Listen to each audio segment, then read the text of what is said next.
मुंबई, नागपुर में चारों ओर फोन की घंटियां बज उठी। राजभवन मौन था, संसद मौन थी, राष्ट्रपति भवन मौन था। हर कोई कश्मकश में था। शायद कोई बड़ा हादसा हुआ था। यह किसी बड़े हादसे या आपदा से कम नहीं था।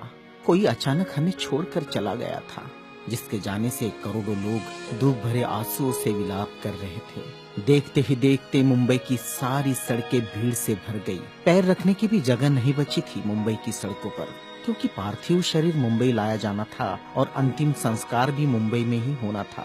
नागपुर, कानपुर, दिल्ली, चेन्नई, मद्रास, बेंगलोर, पुणे, नासिक और पूरे देश से मुंबई आने वाली रेलगाड़ियों और बसों में बैठने को जगह नहीं थी। सब जल्द से जल्द मुंबई पहुंचना चाहते थे और देखते ही देखते अरब सागर वाली मुंबई जनसागर से भर गई।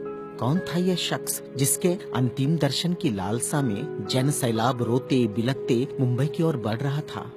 देश में यह पहला प्रसंग था जब बड़े बुजुर्ग छोटे छोटे बच्चों जैसे छाती पीट पीट कर रो रहे थे।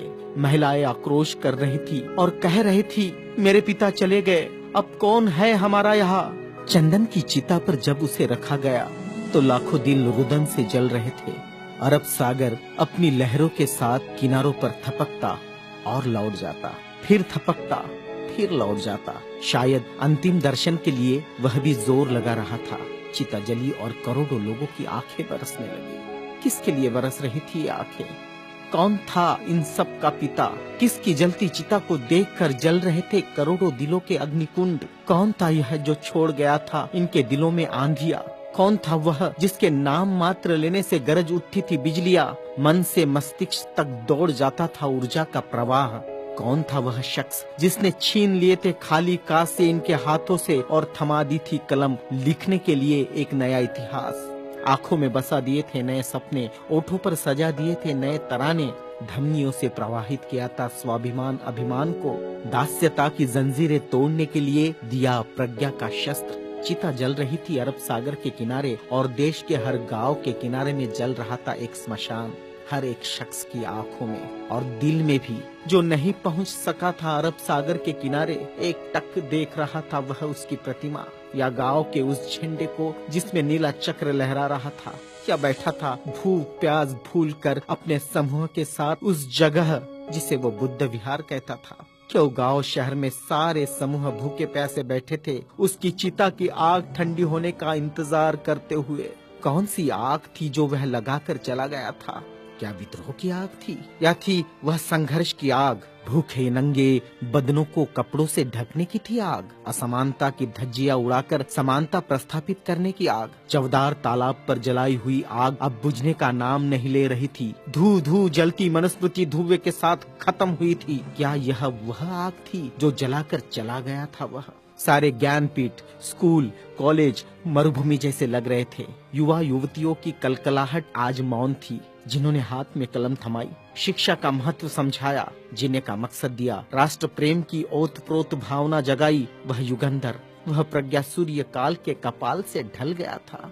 जिस प्रज्ञा तेज ने चेहरे पर रोशनियां बखेरी थी, क्या वह अंधेरे में गुम हो रहा था? बड़ी अजीब कश्मकश थी। भारत का महान पत्रकार, अर्थशास्त्री, दूरदृष्टा क्या दृष्टि से ओझल हो जाएगा?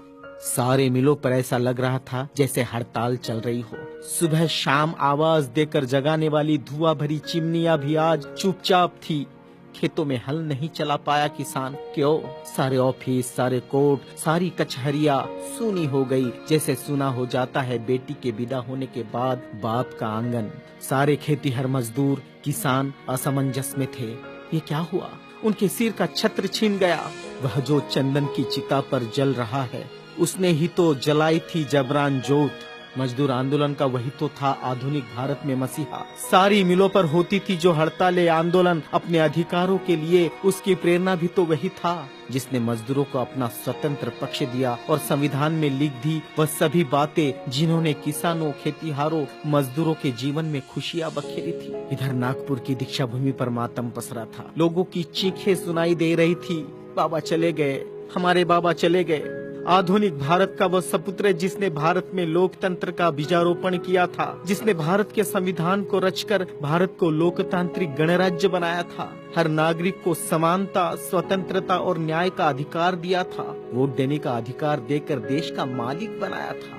क्या सचमुच वह शख्स नहीं रहा? कोई भी विश्वास करने को तैयार नहीं था। लोग कह रहे थे, अभी तो यहाँ बाबा की सफेद गाड़ी रुकी थी, बाबा गाड़ी से उतरे थे सफेद पोशाक में, देखो अभी तो बाबा ने पंचशील दिए थे। 22 प्रतिज्ञाओं की गूंज अभी आसमान में ही तो गूंज रही थी। वो गूंज शांत होने से पहले बाबा शांत नहीं हो सकते।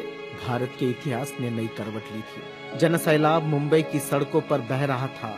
भारतीय संस्कृति में तुच्छ कहलाने वाली नारी, जिसे हिंदू कोड बिल का सहारा बाबा ने देना चाहा और फिर संविधान में उसके हक आरक्षित किए, ऐसी माँ बहनें लाखों की तादाद में स्मशान भूमि पर थी। यह भारतीय सड़ी गली धर्म परंपराओं के मुंह पर एक जोरदार तमाचा था, क्योंकि जिन महिलाओं को स्मशान जाने का अधिकार भी नहीं दिया, ऐसी 3 लाख महिलाएं बाबा के अंतिम दर्शन को पहुंची थी, जो अपने आप में एक विश्व विक्रम था। भारत का यह युगंधर, संविधान निर्माता, प्रज्ञा तेज, प्रज्ञा सूर्य, महासूर्य, कल्प पुरुष नव भारत को नवचेतना देकर चला गया। एक ऊर्जा स्रोत देकर, समानता, स्वतंत्रता, न्याय, बंधुता का पाठ पढ़ाकर। उस प्रज्ञा सूर्य की प्रज्ञा किरणों से रोशन होगा हमारा देश, हमारा समाज और हम, और पूरे विश्वास के साथ हम आगे बढ़ेंगे हाथों में हाथ लिए, मानवता के रास्ते पर, जहाँ कभी सूर्यास्त नहीं होगा, जहाँ कभी सूर्यास्त नहीं होगा, जहाँ कभी सूर्यास्त नहीं होगा।